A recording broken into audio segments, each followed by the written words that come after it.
अब माँ को अपने साथ कौन रखेगा। इमोशनल कहानी। माँ अस्पताल में एक बेड पर पड़ी थी। अस्पताल के बरामदे में उसके 2 बेटे और एक बेटी चिंता में टहल रहे थे। भाई बहन को अपनी माँ के लिए सेहत की चिंता तो थी, लेकिन उससे भी ज़्यादा चिंता इस बात की थी कि अब माँ को अपने साथ कौन रखेगा। जब तक माँ स्वस्थ थी, वह इन तीनों से अलग अपने पुराने घर में रहती थी, लेकिन अब ऐसा करना खतरे से खाली नहीं होता और ऐसा करने से समाज में तीनों बेटे बेटियों का नाम भी खराब होता। लोग कहते कि देखो कैसी औलादें हैं, बीमार माता को अकेला रहने के लिए छोड़ दिए हैं।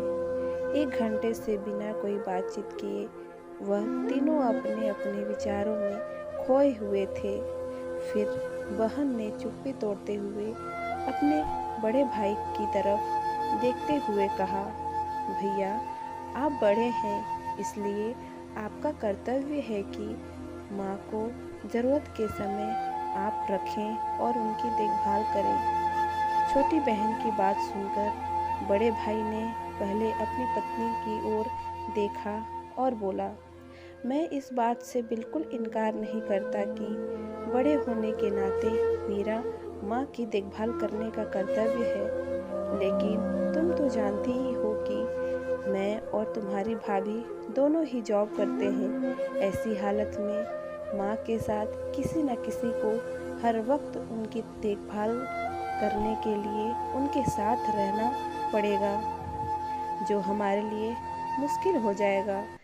बहन, तुम तो पूरा दिन घर में ही रहती हो, तुम माँ को अपने साथ क्यों नहीं रखती। पैसों की चिंता मत करना, जो भी खर्चा आएगा मैं दे दूँगा। सुशील भैया, आप तो जानते ही हैं कि मैं माँ से कितना प्यार करती हूँ, लेकिन आप यह भी जानते हैं कि मेरे ससुराल वाले कैसे हैं।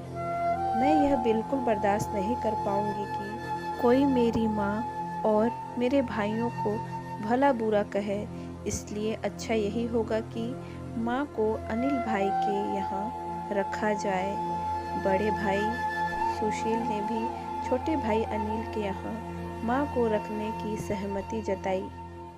आप यह कैसी बातें कर रहे हो? क्या आपने नहीं देखा है कि माँ कभी भी मेरे घर 2 दिन से ज़्यादा रही ही नहीं है?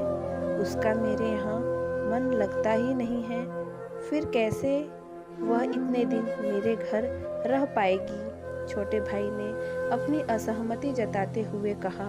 इससे पहले कि इस चर्चा का कोई नतीजा निकल पाता, एक नर्स वहाँ दौड़ते हुए आई और कहने लगी, क्या आप ही वार्ड नंबर 4 में भर्ती मरीज के रिश्तेदार हैं? आपको डॉक्टर साहब अंदर बुला रहे हैं। सभी घबरा गए और दौड़ते हुए डॉक्टर के पास पहुँचे। डॉक्टर ने उनसे हाथ जोड़ते हुए कहा, आई एम सॉरी, मैं आपकी माता जी को नहीं बचा पाया। डॉक्टर की इस खबर ने सबके चेहरे पर झूठी मूठी दुख की परत तो चढ़ा दी थी, लेकिन सभी के दिल में किसी कोने में इस बात की खुशी भी छुपी हुई थी कि अब उन्हें माँ को नहीं संभालना पड़ेगा और माँ की वजह से उन्हें परेशान नहीं होना पड़ेगा। दोस्तों, छोटी सी यह इमोशनल कहानी ही समाज का सत्य है। यहाँ लोग ऊपर से जो दिखाते हैं वह अंदर से नहीं होते। जो माँ बाप अपने चार बच्चों को बिना किसी शिकायत के बड़ी आसानी से संभाल पाते हैं, आगे चलकर ज़रूरत पड़ने पर यही 4 बच्चे मिलकर भी उन्हें नहीं संभाल पाते हैं या नहीं संभालना चाहते।